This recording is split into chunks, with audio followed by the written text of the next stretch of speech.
brm, brm, brm, brm, brm, brm, brm. Takže čemu budu dělat si tomu? Wow. První díl tady Minecraft.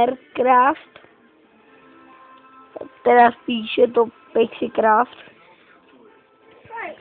A já už tady mám rozehrátou jednu hru. Jmenuje se to Podivná zkouška. A já tomu jako z názvu vypovídá. A jak už z názvu taky vypovídá s bratrem. Ahoj.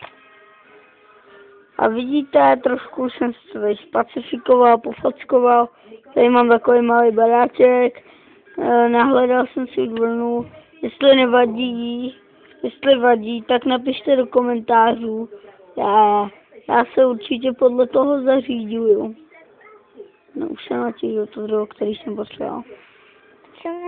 Já se zabil, jestli ne. No jasně, že ne. Já jsem šel na dřevo. A asi mě tam chvátil jeden ten, říkám. Kostlivec, no tak trošku jsem to brm posral.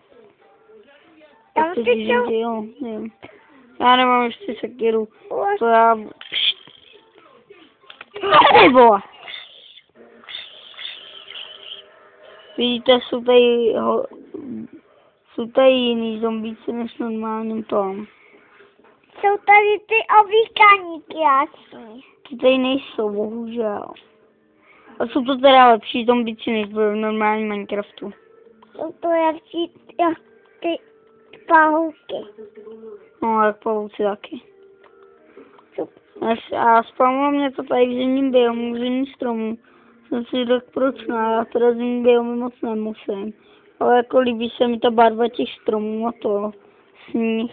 Tady vidíte, už jsem si trošku natěžil tady toho. Tady 10, 16 a 16. To jdeme házet. Jdeme zasněžovat.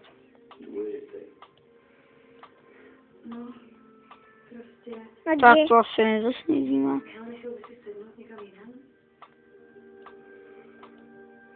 Fiona má tak. To nepůjde. Jdeme na nějaký slova. Nás se naváli.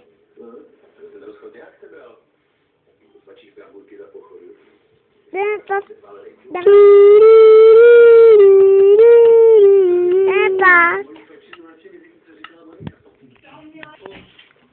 Co? Dnešní díl chce, aby měl 5 minut. A tak, malinký střížek byl, ale to si nechci. Omlouvám se vám.